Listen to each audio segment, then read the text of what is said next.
د دنیا ژوند ډېر لږ ژوند دی، ډېر کم ژوند دی، او نن یا سبا خو ته به تیزې زه به تیزم. زموږ نه مخکې په دې ځمکه باندې په دې کومه باندې چې اوس موږ ناست یو په دې باندې نور خلک تېر شوي، هغوی نه مخکې نور تېر شوي، هغوی نه مخکې نور تېر شوي، او په هغه وخت کې هم هغو ته نصیحتونه شوي او نیکانو خلکو ته په مخه ویلو، علماو ته ویلو چې یو وخت به داسې راشي تاسو به نه یي، یو وخت به داسې راشي تاسو به نه یي، یو وخت به داسې راشي تاسو به نه یي. په هغو کې چې چا منلې ده او چا کوشش کړی دی هغه به اوس د الله نه د امید ده، د ګمان دی چې هغه په جنت، او چا چې نه دی کړی نه هغه به اوس په خساره کې. یو وخت به داسې راشي چې به دې ځمکه باندې به نور خلک او زمونږ تذکره به کوي چې ګوره په دې ځای کې هم څه خلک تېر شوي اوس په قبرونو کې پراته دي، د دوی نه عبرت واخلئ. هغې نه مخکې چې په تا باندې دغه ورځ راشي او ته د خلکو دپاره یو درس او عبرت وګرځې، نه د ځان دپاره څه وکړه، د دغه قبر دپاره څه وکړي. رسول صلی الله علیه وسلم یو ورځ په جنازې له تلو او د قبر په خوا کې په جړا شو او صحابو ته یې ویا اخوانی لمثل هذا،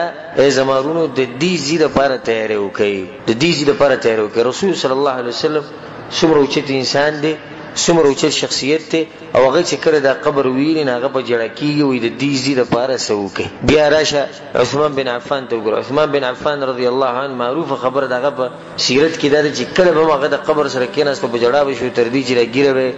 ږیره به په اوښکو ډکه شوه او د اوښکې به په دې ږیره له پاسه روانې وي. نه چا دې تپوس وکړو وی رسول صلی الله علیه وسلم د جنت او د جهنم باس کوي ته دومره نه جاړي، کله چې د قبر سره کېنې بیا ته ډېر جاړي. نه هغه وی ځکه چې قبر اولنۍ پوړۍ د آخرت، که په دې کې پاس شوي نو مخکې اسان دي، او که په دې کې پیل شي نو مخکې پیل. اوس یو سړی د جنت او د جهنم نه یېرېږي او د قبر نه یېرېږي، داسې خبره شو، ځکه چې جنت او جهنم خو د قبر نه بعد را روان دي. نه قبر اوله مرحله ده ستا، اولنۍ امتحان دی، په دې کې به ستا پته لګي یا به جنت ته ځي یا به جهنم ته ځي، والعیاذ بالله. او دا خبره یاد ساتئ ځان سره. په ژوند کې 2 ورځې ډېرې عجیبه دي او ډېرې ګرانې، او 2 شپې ډېرې ګرانې. دا د هر انسان په حق کې دي، هر انسان باندې د 2 ورځې او 2 شپې راځي. یوه هغه ورځ ډېره عجیبه ده او ډېره سخته ده چې کله په انسان پسې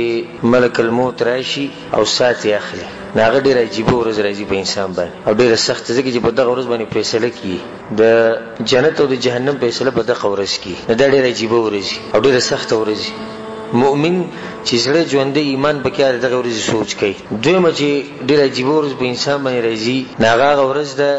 په کوم ورځ چې عمل نامې ورکړی کېږي، یا په خیر لاس یا په ګس لاس. دا هم ډېره عجیبه ورځ ده د انسان په ژوند کې، او دا به لازم راځي د 2 ورځې. او 2 شپې دي چې هغه ډېرې عجیبه دي. اولنۍ هغه شپه چې په قبر کې اولنۍ شپه، دا ډېره د سختو شپه او ډېره د انسان په سوچ کې واجب چې په دغه شپه به څه کېږي، چې تا کله قبر کې کېږي او په تا باندې اولنۍ شپه راشي ته به څه کېږي. دې خبرې ته د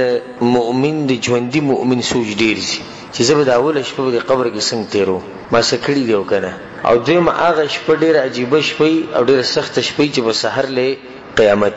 هغه شپه هم ډېره عجیبه چې خلک دې خبر نه وي، نن شپه ده او سبا به قیامت. داسې کوشش پکار دی زموږ لپاره د مرګ پورې، واعبد ربک حتی یأتیک الیقین، چې زموږ نه دا سا په داسې حال کې وځي چې الله سبحانه وتعالی زموږ نه راځي. ځکه د نیکانو خلکو د واقعاتو ته چې ته وګورې او که د هغو کتابونه تا سره وي، د نیکانو خلکو کوم سیرت چې دغه کتابونه ځان له پیدا کړي، نو دوی په د آخري وخت کې ډېر سخت په یره کې او جاړي د زنکدن په وخت کې. نه تپوس دا راځي چې کېدای شي هغو جاړي به بچو پسې ښځې دې پاتې کېږي، مور پلار دې پاتې کېږي، نه ټول جاړي په دې چې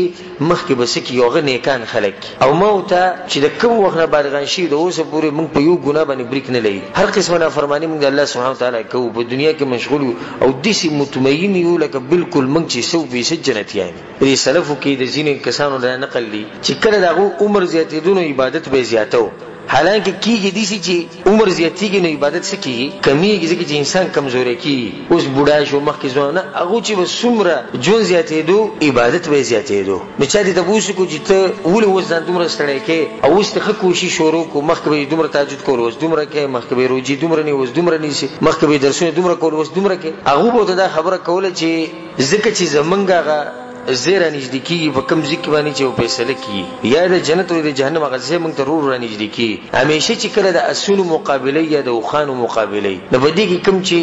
اوښیار اسي یا اوښیار اوښي، نو هغه څه چل کوي، هغه په دې اخره کې ډېر سخت زور ورکي، اخره کې هغه دومره زور ورکي چې دغه نور چې کم پس شوي په اوله کې ګرم بیا پس شو، نه د هغو نه دی مخکې شي او دا پټ نه وروړي کم باندې چې فیصله کیږي چې چا ګټلې او چا نه ګټلې دغه شان مؤمنی یو ورځ به دې سي راځي چې ته په دې دنیا کې نه ته په دې دنیا کې نه خانو بیا ته ملاویږي هغه څه چې ته په دې دنیا کې کړی دي نو کما کړی نه چې کړی دي نه به هیڅ نه ملاوي خو کوشش وکړه ځکه مشهور خبره ده چې سدي په دې دنیا کې وکړو عقبه ته ملاویږي چې څنګه دې وکړو عقب شام به ته ملاوي او څه چې کړی هغه به ریبي نور هیڅ ته نه ملاوي دا سوچ باندې کې چې بل څه عمل به ما تر راشي كل نفس بما كسبت رهينه وان ليس للانسان الا ما سعى انسان ته د قیامت ورځ عقب سم ملاوي چې د کوشش کړي بل څه غوته نه ملاوي او همیشه ځان ته قبر قیامت مرګ د همیشه مخ ته یاد ساته او کله چې تا د مخ ته ساتل ستاسو به نرمي رسول صلی الله علیه وسلم په حدیث کې سوی اکثروا من ذکر هادم اللذات هغه شی ډیر یادوي چې د عقیده لاسه مزي ختمي قیل یا رسول الله وما هادم اللذات رسول صلی الله علیه وسلم چاته پوښتنه یا رسول الله هغه شی کوم د مزي چې ختمي چې مونږ یادوي مرګ یادوي الموت مرګ ډیر یادوي څومره چې ته مرګ یادې دومره بستا زړه نرمي او ستاسو یو هدف او ستاسو یو کوشش او چې کله ستاسو زړه د مرګ یې وروته کله چې ستاسو زړه د مرګ یې وروته نبی ته بالکل چې هیڅ عمل نشي کول دنیا چې دا خوګه ده او تکشنه ځکه به شړې دوک کی تکشنه ده نشړې چې تکشنه ده به مال فائدہ راکې او ډیر خوګه ده ځکه په انسان دوکش او د دې مثال دي چې زه په مخه په درسونو کې دا خبره کوم چې عقلي لمن كان له قلب او القى السمع وهو شهيد کله چې عقل او بدی خبر خپوي د دنیا مثال درنډي په شان دي چې د کم الک سره ای دا قالک پزړه کې دی چې د جنې صرف په ما مینه خو چې کله دې دا الک خپل ضرورت پوره کې ولاړ شي نبی چې بل کوم الک راشي نه داغم دا مطلب چې دا خزه صرف په ما مینه د قشن د دنیا کم سړی چې په دنیا مینه او په دنیا به سیمنډ وي د دقه سوچ او مطلب چې د دنیا صرف ماته ملوي کې زو به کمی شي په دې دوکه کې دی پروت او خبر نه چې د دنیا دوکه کوي ځکه چې دنه بعد نور خلک را روان دي دنیا به دغه سره د دوکه کې دی پاتې کېده خو نشي اقا سړی به قبر کې پروتي به دغه نه بعد نور خلک راشي هغه د دنیا دوکه ورکینه دي مثال دي سیده لکه درنډي او ځکه یو شعر دی فقیه وعلموا ان لله عبادا فطنا طلقوا الدنيا وخافوا الفتنه د الله په بندگانو کې دي چې بندگان دي فطنا غډي رو خيار دي او خيارتوب سره طلقوا الدنيا دنیا له طلاق ورکړي وخافوا الفتنه او د فتنو نه یریدلی نو څومره چې ستاسو د دنیا سره لګي دومره به د قبر او د آخرت او د دې مسلو لري کې زموږ ته د